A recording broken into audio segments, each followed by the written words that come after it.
Hana Untari adalah perempuan yang sejak kecil diajarkan untuk menjadi sabar dan kuat. Wajahnya lembut, tutur katanya pelan, dan hatinya selalu berusaha melihat sisi baik dari setiap orang. Ketika ia menerima lamaran Dimas Prayoga, ia percaya bahwa pernikahan adalah jalan panjang yang akan mereka tempuh bersama, dalam suka maupun duka. Ia membayangkan rumah kecil yang hangat, tawa sederhana, dan tangan suami yang menggenggamnya setiap kali dunia terasa berat. Setelah menikah, Hana tidak tinggal berdua dengan suaminya. Ia ikut tinggal di rumah keluarga Dimas. Ada ibu mertua, kakak, dan adik Dimas yang juga menetap di sana. Awalnya Hana merasa tidak masalah. Ia berpikir, semakin banyak keluarga, semakin banyak pula cinta yang bisa dibagi. Ia bangun lebih pagi dari semua orang, menyiapkan sarapan, membersihkan rumah, lalu berangkat bekerja dengan senyum yang tak pernah ia biarkan pudar. Tahun pertama pernikahan berjalan dengan penyesuaian yang pelan. Dimas sering berkata bahwa penghasilannya belum stabil. Ia meminta Hana untuk bersabar dan membantu kebutuhan rumah tangga sementara waktu. Hana mengangguk tanpa banyak bertanya. Baginya, membantu suami adalah bagian dari cinta. Ia tidak pernah menghitung berapa rupiah yang keluar dari rekeningnya untuk membeli beras, membayar listrik, atau memenuhi kebutuhan ibu mertuanya. Memasuki tahun kedua dan ketiga, keadaan itu tidak berubah. Dimas masih saja beralasan bahwa Hana juga memiliki penghasilan yang cukup. Uang Dimas habis untuk keperluannya sendiri, membeli barang yang ia inginkan, nongkrong bersama teman-temannya, dan memenuhi gaya hidupnya. Sementara itu, untuk kebutuhan ibu, kakak, dan adiknya, semua mata seakan mengarah pada Hana. Setiap kali ada kebutuhan mendadak, nama Hana yang disebut lebih dulu. Perlahan, di dalam hatinya yang paling dalam, Hana mulai merasa lelah. Ia bukan tidak ikhlas membantu, tetapi ia mulai bertanya dalam diam, apakah ini arti menjadi istri? Apakah tugasnya hanya bekerja, membayar semua kebutuhan, lalu tetap tersenyum seolah semuanya baik-baik saja? Ia mencintai suaminya, tetapi cinta itu mulai terasa berat. Dan tanpa ia sadari, benih pertanyaan itu tumbuh menjadi luka kecil yang suatu hari akan membesar. Hari-hari Hana semakin padat, namun tak ada satupun yang benar-benar terasa miliknya. Setiap pagi ia berangkat bekerja dengan tubuh lelah, lalu pulang dengan pikiran yang lebih berat. Ketika gajinya masuk, bukan rasa syukur yang pertama ia rasakan, melainkan daftar kebutuhan yang sudah menunggu untuk dibayar. Ibu mertua membutuhkan uang belanja, adik Dimas meminta uang kuliah, kakaknya butuh tambahan untuk cicilan. Semua disampaikan seolah itu adalah kewajiban Hana. Dimas jarang sekali bertanya apakah Hana masih memiliki sisa untuk dirinya sendiri. Jika Hana mencoba menyinggung soal pembagian tanggung jawab, Dimas hanya tersenyum tipis dan berkata, "Kamu kan juga kerja, Han. Kita ini satu tim."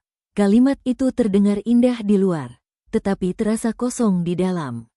Karena pada kenyataannya, Hana merasa seperti berjalan sendirian sambil memanggul beban seluruh rumah.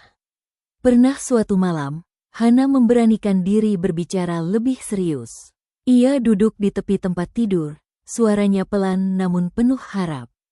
Ia mengatakan bahwa ia ingin Dimas lebih bertanggung jawab, setidaknya untuk kebutuhan dirinya sebagai istri. Dimas terdiam sejenak, lalu menjawab dengan nada sedikit tinggi. Ia mengatakan bahwa Hana terlalu perhitungan dan tidak memahami kondisi suami. Saat itu, hati Hana seperti diremas pelan. Sejak percakapan itu, Hana memilih lebih banyak diam. Ia tidak ingin dianggap istri yang menuntut.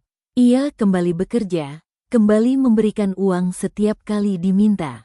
Tetapi di sudut hatinya, ia mulai merasa tidak dihargai. Ia bukan hanya kehilangan uangnya, tetapi juga kehilangan rasa dihormati sebagai seorang istri. Ia mulai bertanya, apakah cintanya hanya dihitung dari seberapa besar ia mampu memberi? Di balik senyumnya yang tetap lembut di hadapan keluarga, Hana menyimpan air mata yang tak pernah ia tumpahkan di depan siapapun. Ia menatap dirinya di cermin suatu malam dan berbisik pelan. Aku ini istri atau hanya mesin ATM? Pertanyaan itu menggantung di udara, tanpa jawaban. Dan untuk pertama kalinya, Hana merasakan bahwa kesabarannya mulai berada di ujung batasnya. Waktu terus berjalan, dan luka kecil di hati Hana perlahan berubah menjadi rasa sepi yang sulit dijelaskan. Di dalam rumah yang ramai itu, ia justru merasa sendirian. Setiap kali ia duduk bersama keluarga Dimas, obrolan mereka sering berputar tentang kebutuhan, rencana membeli sesuatu, atau membahas uang. Tidak ada yang benar-benar menanyakan bagaimana perasaan Hana, bagaimana lelahnya bekerja seharian, atau apa yang ia impikan untuk masa depannya. Suatu sore, Hana pulang lebih cepat karena tubuhnya terasa tidak enak. Ia berharap bisa beristirahat sejenak. Namun setibanya di rumah, ibu mertuanya langsung menyodorkan daftar belanja bulanan yang belum terpenuhi. Dimas sedang asyik bermain ponsel di ruang tengah, tidak sedikit pun menunjukkan inisiatif untuk mengambil alih tanggung jawab itu. Hana hanya mengangguk pelan, menahan pusing yang semakin terasa di kepalanya. Malam itu, saat semua orang tertidur, Hana membuka catatan pengeluarannya.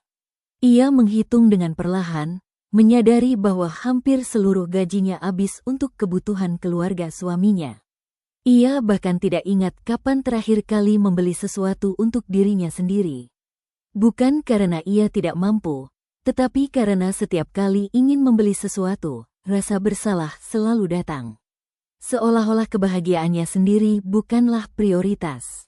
Dimas semakin jarang mengajak Hana berbicara dari hati ke hati.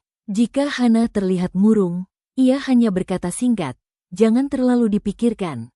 Padahal bagi Hana, yang ia butuhkan bukan hanya uang atau pembagian tanggung jawab, tetapi perhatian dan rasa dihargai. Ia ingin diperlakukan sebagai istri yang dicintai, bukan sebagai sumber dana yang selalu siap dimintai bantuan kapan saja. Di sudut kamarnya yang gelap, Hana mulai menyadari sesuatu yang menyakitkan. Ia terlalu sibuk menjadi kuat untuk orang lain, sampai lupa menjaga dirinya sendiri. Ia terus memberi tanpa pernah merasa benar-benar diterima. Dan di dalam diamnya, ada satu kalimat yang mulai tumbuh semakin jelas di hatinya. Kalimat yang suatu hari nanti akan ia ucapkan dengan tegas. "Aku bukan mesin ATM keluargamu, Mas." Suatu hari, Hana mendengar percakapan yang tidak sengaja membuat dadanya terasa sesak. Ia sedang berada di dapur ketika kakak Dimas berbicara dengan ibu mereka di ruang tengah. Mereka membahas kebutuhan bulan depan dan dengan santainya berkata, "Tenang saja, kan ada Hana." Kalimat itu terdengar ringan, bahkan seperti pujian. Tetapi bagi Hana, itu terasa seperti cap yang ditempelkan di dahinya. Ia terdiam di balik pintu dapur, memegang gelas yang belum sempat ia isi.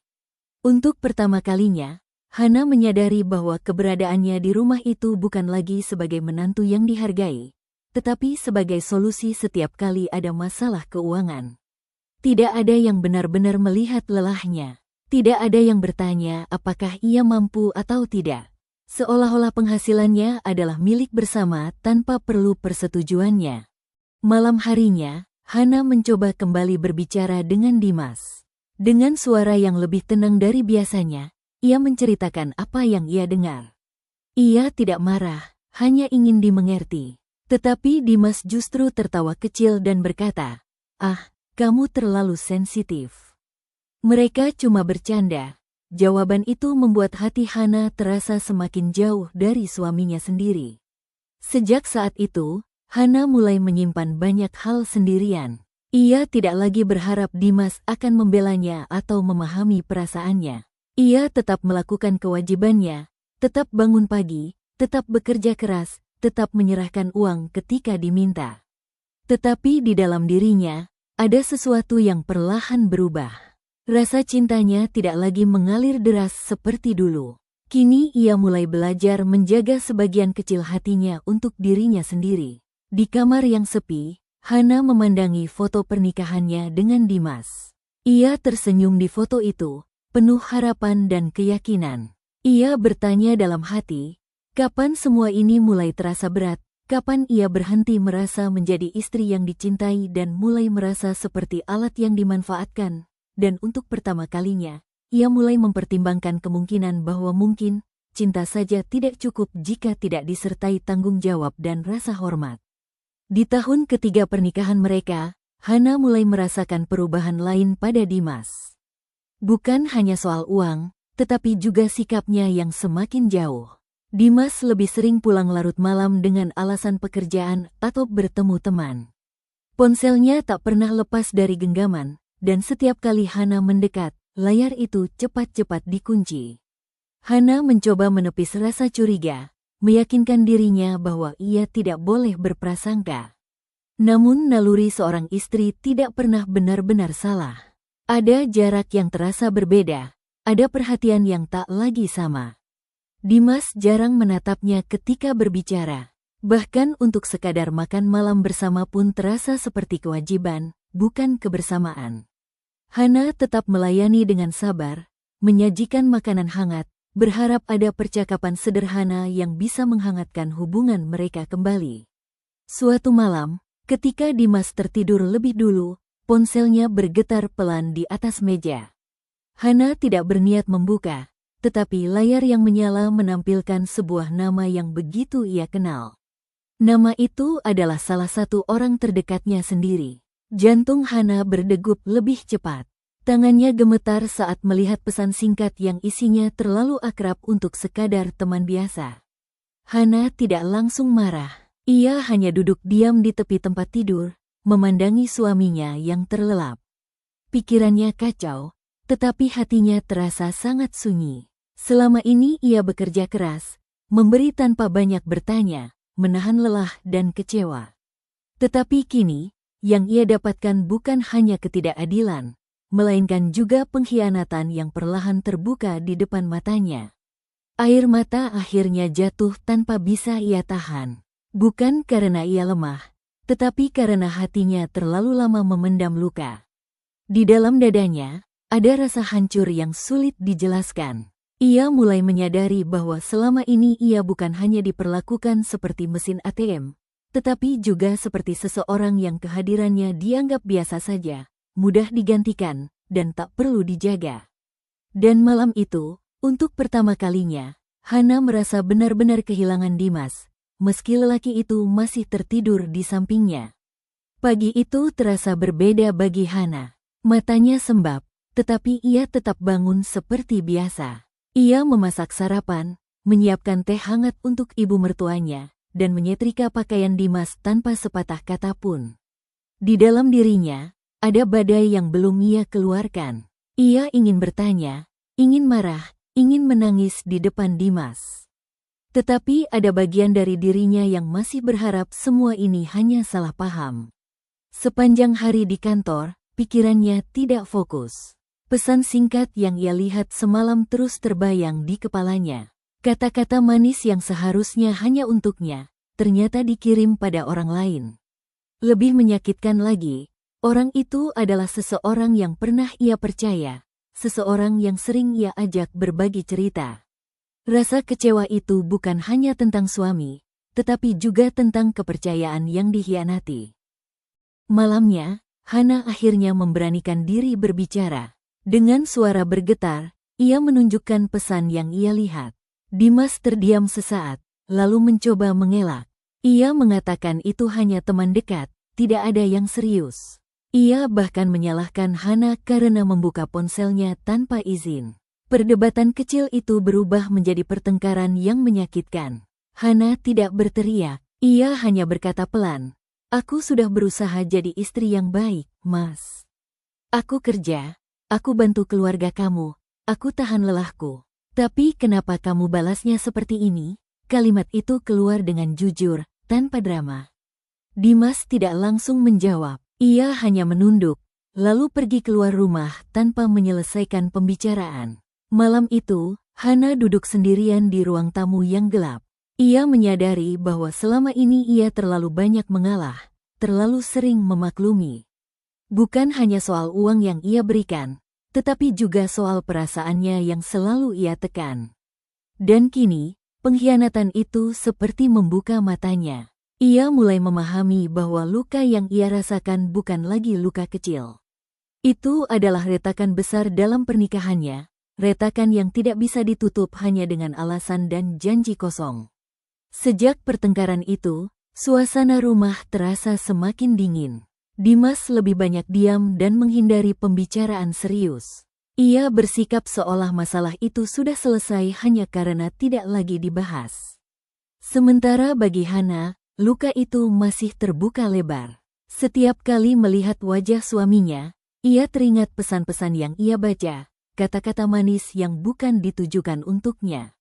Orang yang terlibat dalam pengkhianatan itu akhirnya Hana temui. Dengan hati yang bergetar, ia mengajak bicara secara baik-baik. Ia tidak datang untuk membuat keributan. Ia hanya ingin mendengar kebenaran. Namun jawaban yang ia terima justru membuat dadanya semakin sesak. Hubungan itu bukan sekadar obrolan biasa. Sudah ada perasaan yang tumbuh, bahkan pertemuan diam-diam yang terjadi tanpa sepengetahuannya. Hana berjalan pulang dengan langkah gontai. Dunia yang selama ini ia bangun dengan penuh pengorbanan terasa runtuh begitu saja. Ia teringat setiap rupiah yang ia keluarkan untuk keluarga Dimas, setiap lelah yang ia tahan, setiap tangis yang ia sembunyikan. Semua itu ia lakukan demi mempertahankan pernikahan. Tetapi ternyata, kesetiaan tidak selalu dibalas dengan kesetiaan. Malam itu, Dimas mencoba mendekatinya. Ia mengatakan bahwa semua itu hanya khilaf, bahwa ia masih mencintai Hana.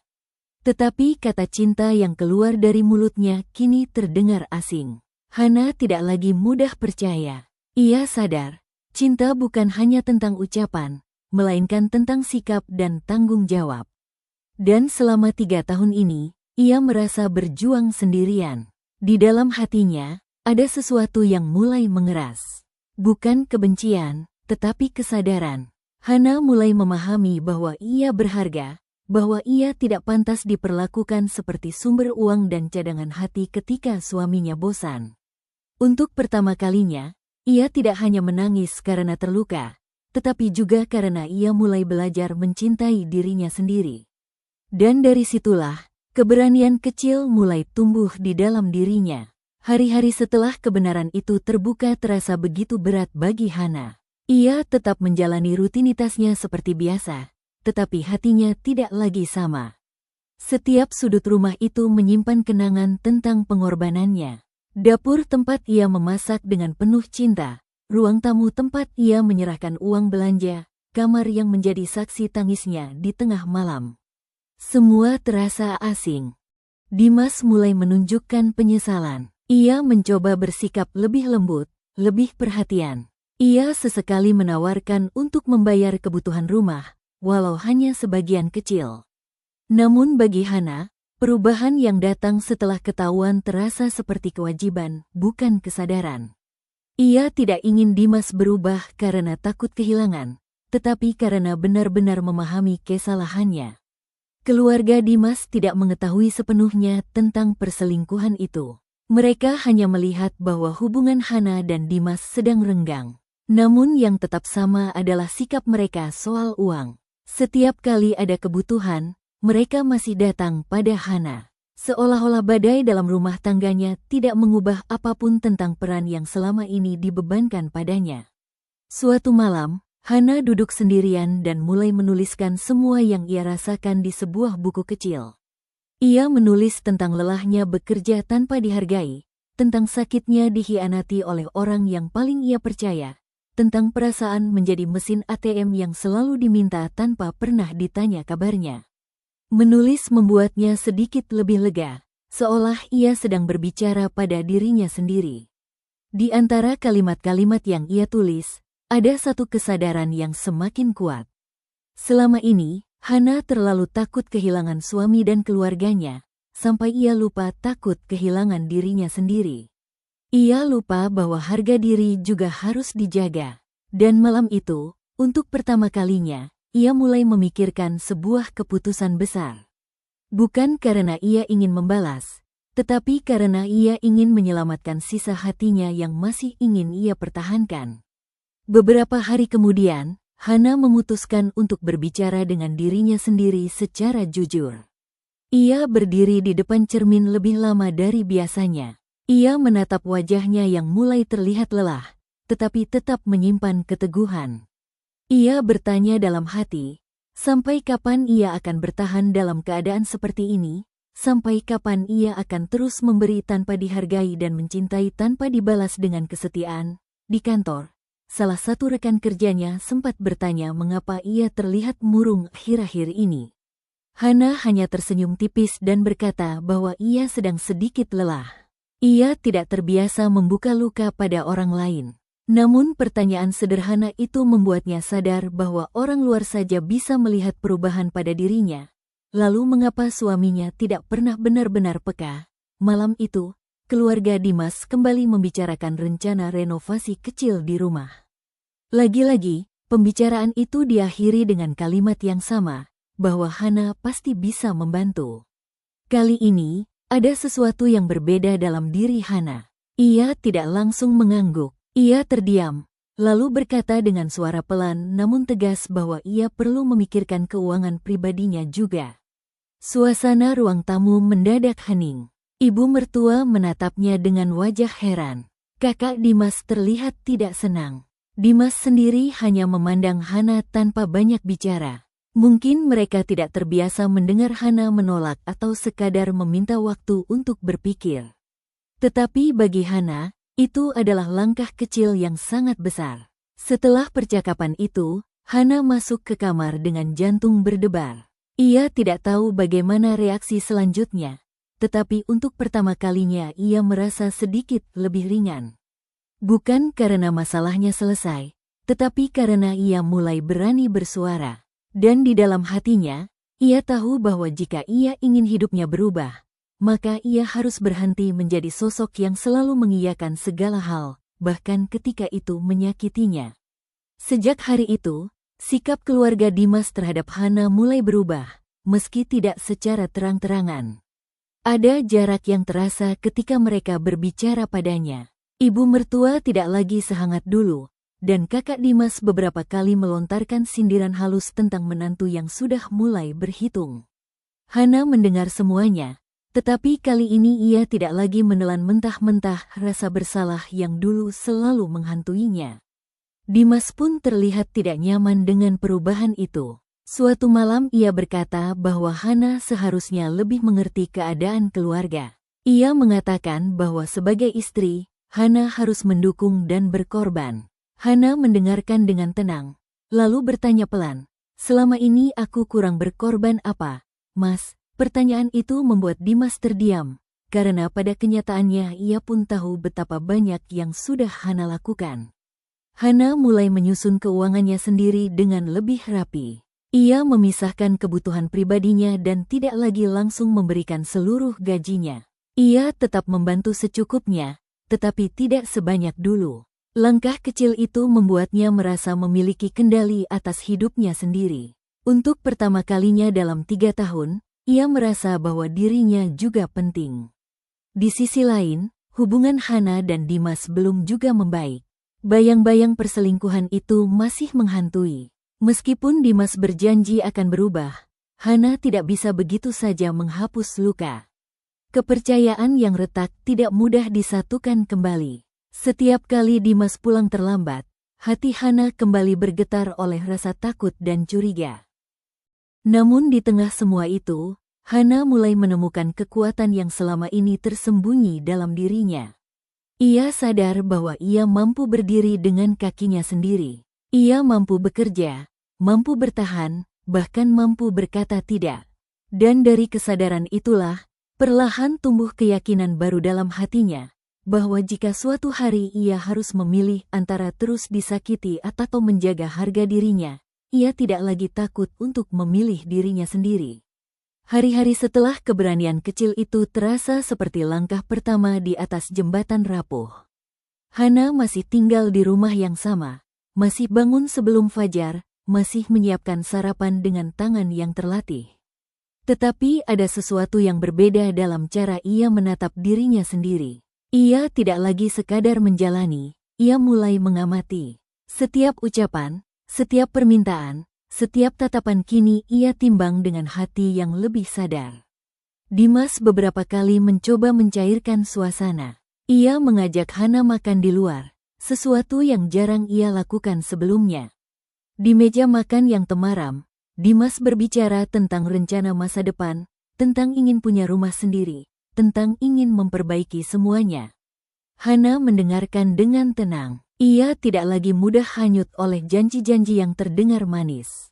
Ia belajar membedakan antara kata dan tindakan. Di rumah, sindiran masih terdengar sesekali. Kakak Dimas pernah berkata bahwa perempuan zaman sekarang terlalu banyak menuntut kesetaraan. Ibu mertua menambahkan bahwa dulu ia pun berkorban tanpa banyak bicara.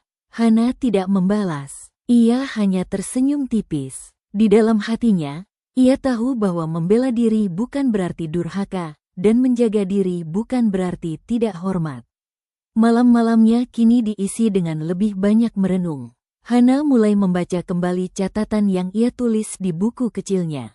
Ia menyadari bahwa selama ini ia selalu berusaha menjadi versi terbaik untuk orang lain, tetapi jarang bertanya apakah orang lain juga berusaha menjadi versi terbaik untuknya. Pertanyaan itu tidak lagi membuatnya takut, justru membuatnya semakin tegar. Perlahan, Hana mulai menabung secara diam-diam untuk masa depannya sendiri. Bukan untuk melarikan diri, tetapi untuk berjaga-jaga. Ia tidak tahu kemana arah pernikahannya akan berjalan. Tetapi ia tahu satu hal pasti, ia tidak ingin lagi merasa terjebak. Dan untuk pertama kalinya, masa depan tidak hanya tentang Dimas dan keluarganya, tetapi juga tentang dirinya sendiri. Perubahan kecil dalam diri Hana ternyata tidak luput dari perhatian Dimas. Meski ia tidak mengatakannya secara langsung, Dimas mulai merasa ada jarak yang berbeda. Bukan jarak karena pertengkaran, tetapi jarak karena keteguhan. Hana tidak lagi langsung menyanggupi setiap permintaan. Ia mulai bertanya, mulai berdiskusi, dan kadang memilih diam tanpa memberi jawaban pasti. Suatu malam, Dimas kembali membicarakan rencana untuk membeli motor baru. Ia berkata bahwa motor itu akan memudahkan pekerjaannya. Dulu, tanpa ragu, Hana mungkin akan menawarkan bantuan. Namun kali ini, ia hanya mendengarkan sampai selesai, lalu berkata pelan bahwa mereka perlu memprioritaskan kebutuhan yang lebih mendesak. Kalimat itu sederhana, tetapi cukup untuk membuat Dimas merasa tidak lagi memiliki kendali penuh atas keputusan keuangan mereka. Dimas terlihat tidak senang. Ia mengatakan bahwa sejak Hana berubah, suasana rumah terasa berbeda.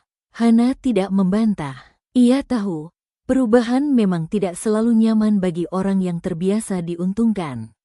Tetapi ia juga tahu bahwa jika ia kembali seperti dulu, ia akan kembali kehilangan dirinya sedikit demi sedikit. Di kantor, Hana mulai menunjukkan semangat yang berbeda. Ia bekerja lebih fokus, bahkan menerima tawaran proyek tambahan yang bisa meningkatkan penghasilannya. Bukan lagi untuk menutup semua kebutuhan keluarga Dimas, tetapi untuk memperkuat posisinya sendiri. Ia ingin merasa aman, bukan hanya secara emosional, tetapi juga secara finansial. Malam itu, ketika ia kembali membuka buku kecilnya, ia menulis satu kalimat baru dengan tinta yang lebih tebal dari biasanya. Ia menulis bahwa mencintai seseorang tidak berarti harus mengorbankan harga diri. Dan saat ia menutup buku itu, ada keyakinan yang semakin jelas dalam hatinya, bahwa ia tidak sedang menghancurkan pernikahannya, ia sedang berusaha menyelamatkan dirinya sendiri di dalamnya. Hari-hari berikutnya menjadi ujian bagi keteguhan Hana. Perubahan sikapnya membuat suasana rumah terasa lebih kaku. Bukan karena ia bersikap kasar, tetapi karena ia tidak lagi selalu mengiyakan. Ketika ibu mertuanya kembali meminta tambahan uang untuk kebutuhan yang sebenarnya bisa ditunda, Hana menjawab dengan lembut bahwa bulan ini ia harus mengatur ulang anggarannya. Suaranya tetap halus, tetapi pendiriannya tidak lagi goyah. Reaksi yang ia terima tidak menyenangkan. Kakak Dimas berkata bahwa sejak punya penghasilan sendiri, Hana jadi merasa paling berjasa. Kalimat itu menusuk, namun Hana tidak membalas. Di dalam hatinya, Ia belajar menerima bahwa orang yang terbiasa menerima akan merasa tersinggung ketika alirannya dikurangi.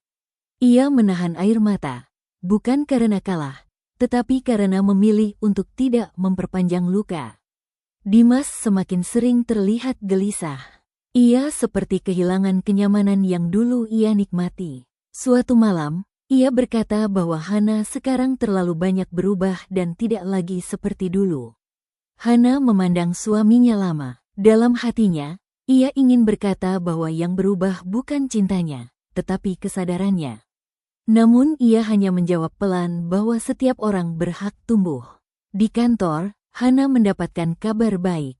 Proyek tambahan yang ia tangani mendapat apresiasi dari atasan. Ada kemungkinan promosi dalam beberapa bulan ke depan. Kabar itu membuatnya tersenyum tulus. Sesuatu yang jarang ia rasakan akhir-akhir ini. Ia mulai menyadari bahwa di luar rumah yang penuh tekanan itu, ada dunia yang mengakui usahanya tanpa memanfaatkannya. Malam itu, sebelum tidur, Hana kembali berdiri di depan cermin. Ia tidak lagi melihat perempuan yang rapuh karena pengkhianatan. Ia melihat seseorang yang sedang belajar bangkit perlahan. Luka di hatinya memang belum sepenuhnya sembuh. Tetapi kini ia tahu bahwa ia tidak lagi sendirian. Ia memiliki dirinya sendiri, dan itu lebih kuat daripada yang pernah ia sadari sebelumnya. Keheningan di antara Hana dan Dimas semakin terasa nyata. Mereka masih berbagi ranjang yang sama, tetapi pikiran mereka seperti berjalan di arah yang berbeda. Dimas beberapa kali mencoba menyentuh tangan Hana saat tidur, namun sentuhan itu tidak lagi membawa rasa hangat yang dulu. Hana tidak menolak, tetapi hatinya belum siap kembali sepenuhnya. Suatu sore, Hana menerima pesan dari bank tentang tabungan barunya yang mulai bertambah. Jumlahnya memang belum besar, tetapi cukup membuatnya merasa aman. Ia tersenyum kecil membaca angka-angka itu. Bukan soal nominalnya, tetapi soal maknanya. Itu adalah simbol bahwa ia mulai membangun sesuatu untuk dirinya sendiri. Malamnya, Dimas kembali membahas keuangan keluarga. Ia terlihat mulai menyadari bahwa pengeluaran tidak lagi semudah dulu ditutup oleh Hana. Ada beberapa kebutuhan yang terpaksa ditunda.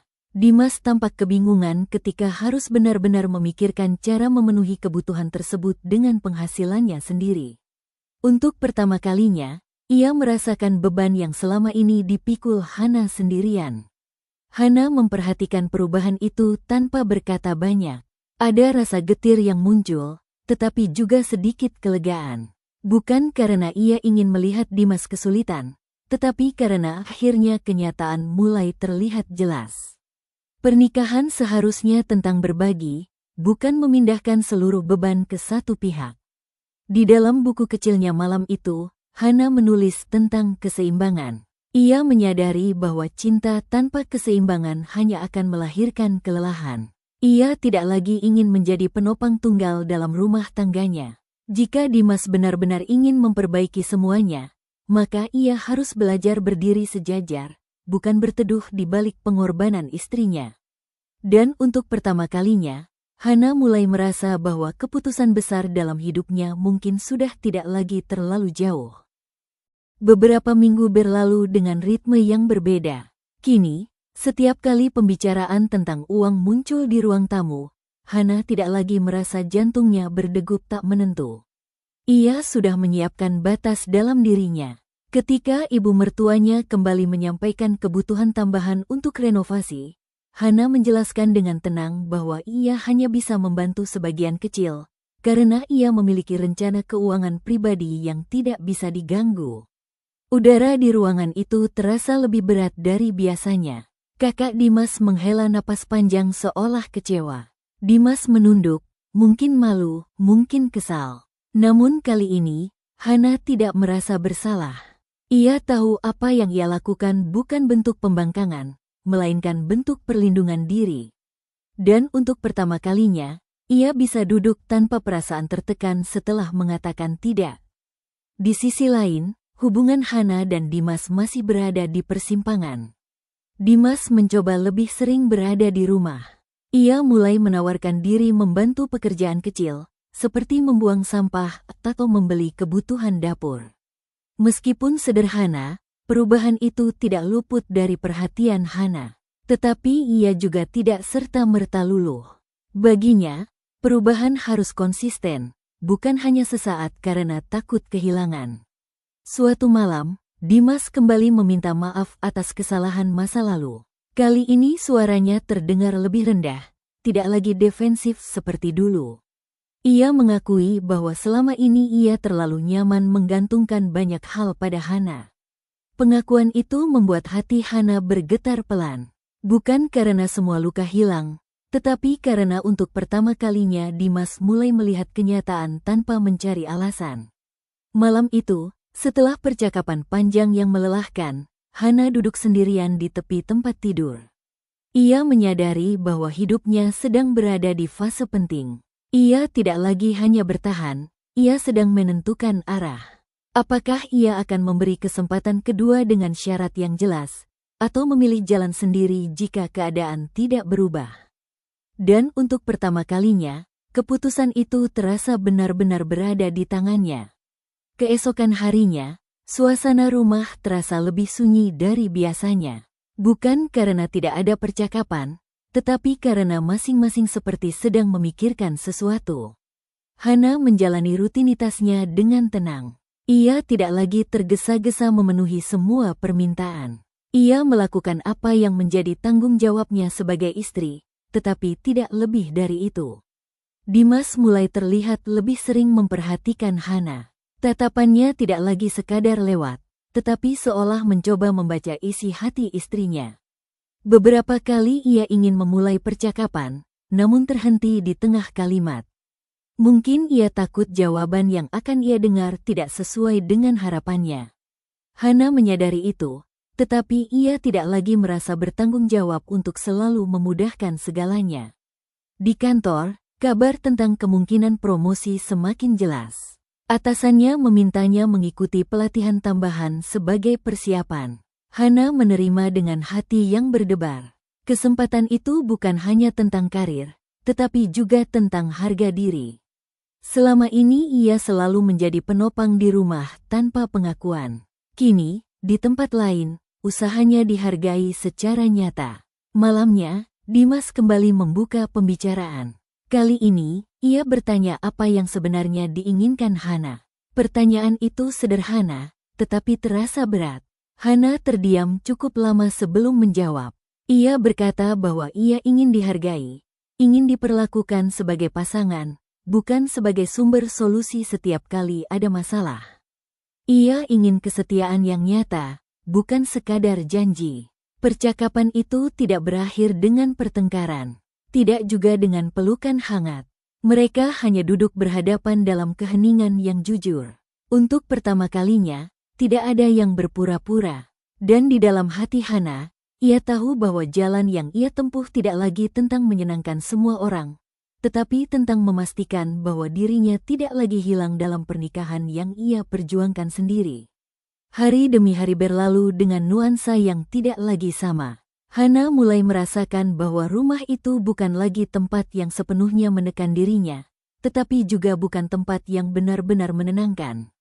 Ia berjalan di antara dua perasaan yang saling bertolak belakang. Ada harapan kecil yang tumbuh, namun ada pula kewaspadaan yang tidak bisa ia lepaskan begitu saja. Dimas tampak berusaha lebih konsisten. Ia mulai memberikan sebagian penghasilannya untuk kebutuhan rumah tanpa harus diminta. Meski belum sepenuhnya cukup, setidaknya ada niat yang terlihat. Hana menghargai usaha itu, tetapi ia tetap menjaga jarak emosionalnya. Ia tidak ingin kembali terjatuh pada kekecewaan yang sama jika perubahan itu hanya sementara. Suatu malam, ketika mereka duduk berdua tanpa gangguan keluarga, Dimas berkata bahwa ia takut kehilangan Hana. Kalimat itu tidak diucapkan dengan nada memerintah atau membela diri, melainkan dengan suara yang lirih. Hana terdiam. Selama ini ia selalu takut kehilangan suaminya, tetapi ia jarang melihat suaminya takut kehilangan dirinya. Perasaan itu terasa asing, sekaligus menyentuh. Di dalam hatinya, Hana menyadari bahwa keputusan tidak selalu hitam dan putih. Ia tidak ingin terburu-buru memutuskan untuk pergi, tetapi ia juga tidak ingin terus bertahan tanpa arah yang jelas. Ia mulai menyusun batas yang lebih tegas dalam pikirannya. Jika perubahan ini benar, ia akan memberi waktu. Jika tidak, ia sudah menyiapkan kekuatan untuk melangkah sendiri. Malam itu, sebelum memejamkan mata, Hana berdoa dengan lebih khusyuk dari biasanya. Bukan lagi doa agar Dimas berubah sesuai keinginannya, tetapi doa agar ia diberi kejelasan dan keteguhan. Ia tahu perjalanan ini belum selesai. Namun kini, ia tidak lagi merasa kecil. Ia adalah perempuan yang pernah terluka, tetapi sedang belajar berdiri lebih tegak dari sebelumnya. Pagi-pagi berikutnya menjadi saksi perubahan yang semakin nyata. Dimas tidak lagi menunggu diminta untuk ikut menanggung kebutuhan rumah. Ia mulai menyisihkan penghasilannya lebih dulu sebelum membicarakan hal lain. Bukan dalam jumlah yang besar, tetapi cukup untuk menunjukkan bahwa ia sedang belajar bertanggung jawab. Hana melihat itu dengan hati yang lebih tenang, meski ia belum sepenuhnya membuka kembali pintu kepercayaannya. Ia tahu, memperbaiki sesuatu yang retak butuh waktu, bukan sekadar niat yang diucapkan di meja makan. Keluarga Dimas perlahan mulai menyadari bahwa keadaan sudah tidak sama. Ketika permintaan bantuan tidak lagi langsung dipenuhi, mereka terpaksa menyesuaikan diri. Ada beberapa keputusan yang akhirnya ditunda, beberapa rencana yang dikecilkan. Suasana memang sempat terasa canggung, namun kehidupan terus berjalan. Hana tidak lagi merasa menjadi pusat segala solusi. Ia membantu sewajarnya, tanpa mengorbankan seluruh dirinya seperti dulu. Di kantor, pelatihan yang diikuti Hana membuahkan hasil. Beberapa bulan kemudian, ia resmi mendapatkan promosi yang telah lama diusahakannya. Pengumuman itu membuatnya hampir menitikkan air mata. Bukan karena jabatan semata, tetapi karena ia akhirnya merasakan penghargaan yang tulus atas kerja kerasnya. Ia pulang dengan langkah ringan dan untuk pertama kalinya, kabar baik itu ia ceritakan pada Dimas dengan perasaan bangga, bukan sebagai tambahan beban yang harus dibagi. Dimas mendengarkan dengan wajah yang berbeda dari sebelumnya. Tidak ada rasa tersingi, tidak ada sindiran. Ia justru mengucapkan selamat dengan suara yang jujur. Mungkin ia mulai memahami bahwa keberhasilan istrinya bukan ancaman, melainkan berkah yang seharusnya ia syukuri. Malam itu, mereka berbicara lebih lama dari biasanya. Bukan tentang uang, bukan tentang kesalahan masa lalu, tetapi tentang kemungkinan membangun kembali sesuatu yang lebih sehat. Namun luka lama tetap menyisakan bayang. Suatu malam, Hana berkata dengan jujur bahwa kepercayaan tidak bisa kembali hanya karena waktu berlalu. Ia membutuhkan konsistensi, keterbukaan, dan sikap yang nyata. Dimas tidak membela diri. Ia hanya mengangguk dan mengatakan bahwa ia siap membuktikan dengan tindakan, meski itu berarti harus menunggu lama. Bagi Hana, jawaban itu tidak langsung menghapus sakitnya, tetapi setidaknya memberi ruang bagi harapan untuk tumbuh. Beberapa bulan berikutnya menjadi masa pembuktian. Dimas benar-benar menjaga jarak dari masa lalunya. Ia lebih terbuka tentang aktivitasnya, tidak lagi menyembunyikan ponsel atau pulang tanpa kabar. Ia juga mulai terlibat dalam perencanaan masa depan bersama Hana. Mereka berbicara tentang kemungkinan memiliki rumah sendiri, tentang hidup terpisah dari keluarga agar bisa belajar berdiri sebagai pasangan yang mandiri. Pembicaraan itu tidak lagi terasa seperti janji kosong, karena perlahan ada langkah nyata yang menyertainya. Akhirnya, setelah diskusi panjang dan pertimbangan matang, mereka memutuskan untuk menyewa rumah kecil tidak jauh dari tempat kerja Hana. Keputusan itu tidak mudah. Ada keberatan dari keluarga Dimas, ada rasa bersalah yang sempat muncul. Namun Hana dan Dimas sepakat bahwa mereka membutuhkan ruang untuk memperbaiki hubungan tanpa tekanan yang terus-menerus. Pindah bukan berarti memutuskan tali keluarga, tetapi memberi kesempatan bagi pernikahan mereka untuk bernapas. Di rumah kecil itu, kehidupan terasa berbeda. Tidak mewah, tetapi lebih tenang. Hana tidak lagi merasa setiap gajinya langsung habis sebelum ia sempat memikirkan dirinya sendiri. Dimas pun mulai benar-benar memahami arti menjadi kepala keluarga. Ia belajar mengatur pengeluaran, menahan keinginan pribadi, dan berdiskusi sebelum mengambil keputusan. Proses itu tidak selalu mulus.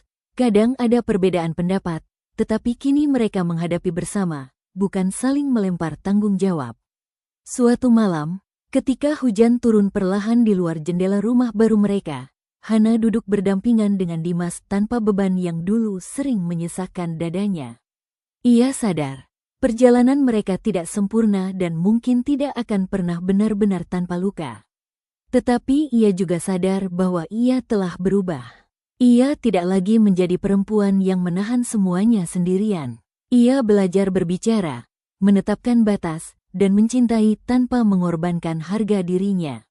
Di dalam hatinya, Hana tahu bahwa keputusan untuk bertahan kali ini bukan karena takut kehilangan, melainkan karena melihat usaha yang nyata. Dan ia juga tahu, jika suatu hari usaha itu berhenti, ia tidak akan lagi kehilangan dirinya. Karena kini ia telah menemukan sesuatu yang lebih kuat dari sekadar cinta kepada orang lain, yaitu cinta dan penghargaan pada dirinya sendiri. Pada akhirnya, pernikahan mereka tidak diselamatkan oleh janji manis atau pengorbanan sepihak, melainkan oleh kesadaran dan tanggung jawab yang dibangun perlahan. Hana tidak lagi merasa seperti mesin ATM, tidak lagi merasa sendirian di tengah keramaian. Ia adalah istri, mitra, dan individu yang utuh. Dan di rumah kecil yang sederhana itu, untuk pertama kalinya setelah sekian lama, ia menutup mata dengan perasaan damai, bukan karena semuanya sempurna, tetapi karena ia tidak lagi mengkhianati dirinya sendiri.